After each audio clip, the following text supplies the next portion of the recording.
with the gladness of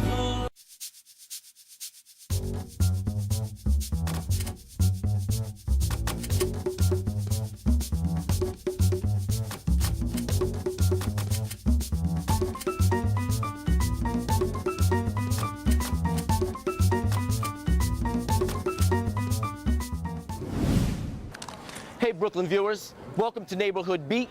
I'm your host, Aaron Watkins. Today, we're in Bushwick with teacher and urban tour guide Adam Schwartz for a unique perspective on the neighborhood through the eyes of its local heroes. Bushwick was originally a Dutch township founded in 1660. Now, over the centuries, the only thing here that has been constant has been change. Once, it was all farmland, then big industry reigned supreme, and then finally, it was a place to find really good beer. During harsher times, residents endured fires, looting, and serious economic hardships. But despite the many difficulties, Bushwick is in the midst of a renaissance and has maintained a strong history of community organizing, while residents, both new and old, take a stand to create a better tomorrow.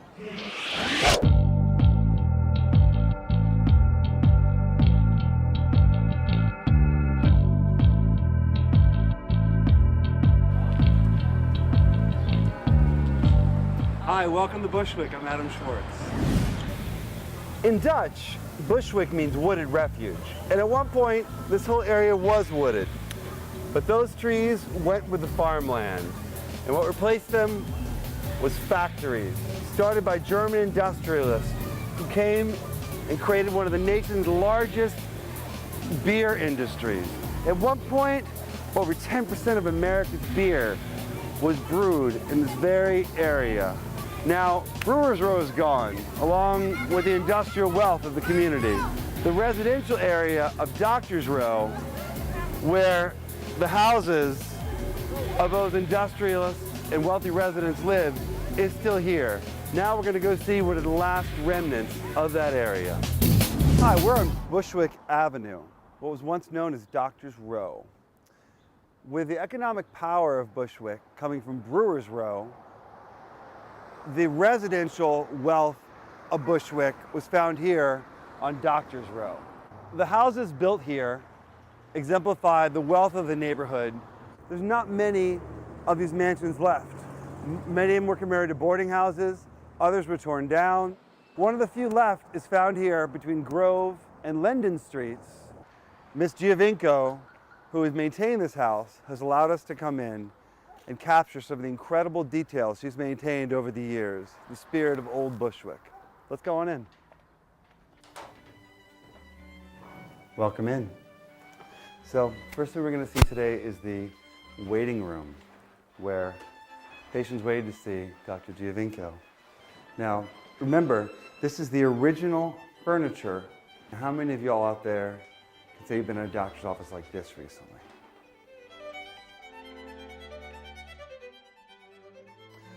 Welcome to the doctor's office.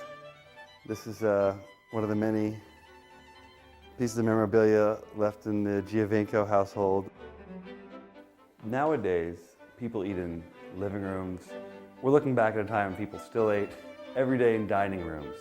And we're in an original dining room in the house. So we're going to capture some of the incredible details that are here. The large fireplace here, still functioning. The amazing stained glass window and original sculpture that was in the house from the time of Giovinco's youth. The roughly cut furniture and thick wood just exude antique qualities. This ain't modern, folks. This ain't modern, no.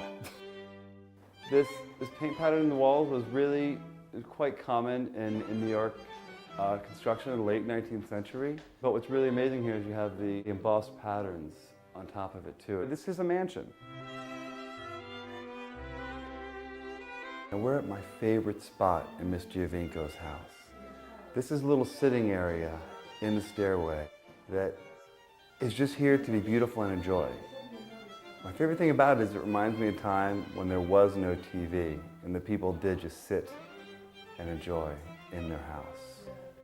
Before Miss Giovinco's family moved in 1926, this house belonged to a doctor, Henry Lerner, MD. This is the list, I guess his wife left, for the maid. Even in the writing, in the paint here, it's a lost time that, you look at it, it just sweeps you away.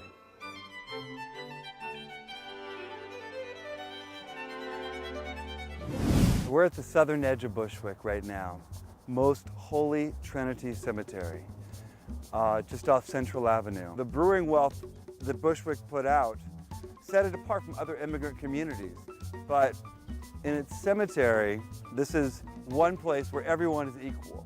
Friar John Stephen Refiner declared that he wanted all the tombstones in the cemetery to be made of metal, to extinguish any class distinction of the people buried here. Demographic changes that happened in Bushwick are captured here in this really beautiful image. This is a young Latina girl dreaming of her future in America. Bushwick was the home to many new Americans coming from Puerto Rico in the 1950s and 60s, as well as African Americans coming from different parts of the city and country. They came and settled here at a time when older Italian and German residents were leaving, moving outside of the community and moving out to Long Island. Now the community at this time, the city at this time economically was changing and needed more help and more input. At this time, the city was drawing out its support of the community. This image here captures that time, the desperate times for Bushwick. Planned shrinkage really became a policy in the 1970s. It was the deliberate removal of public investment in this community. What does that mean? That means garbage collection, that means police coverage, and it even means fire coverage at a time when Bushwick needed it most. Bushwick is being abandoned in those times. The new residents coming in needed help to make their community thrive, and they were not getting it from the city. It's one of the reasons why, even though there was a new life coming into the community, much of that new life was being ripped apart by fire.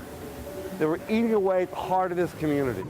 During the 1970s, this area of Bushwick around me was second only to the South Bronx in the number of fires that were fought.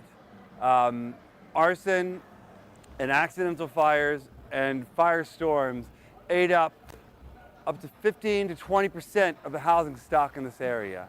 And who had to deal with that? The FDNY.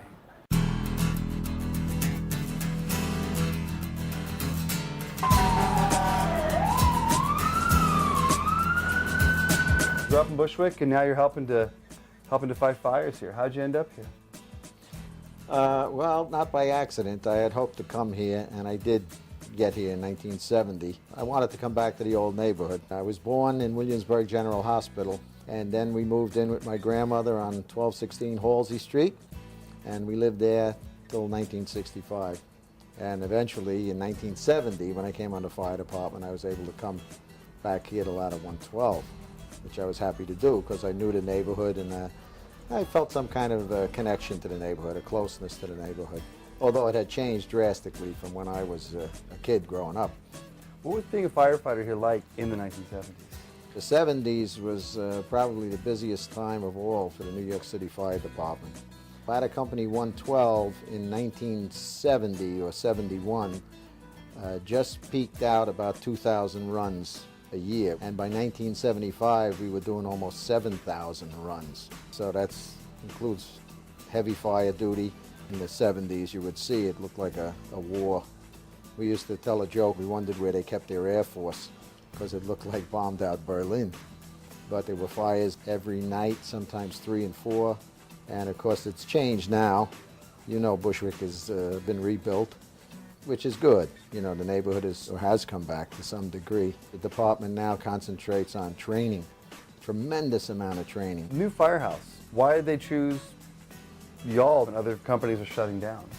They decided they were going to build a new firehouse because the quarters of 277 here on Knickerbocker Avenue were really so deteriorated it became unsafe to even be in the building.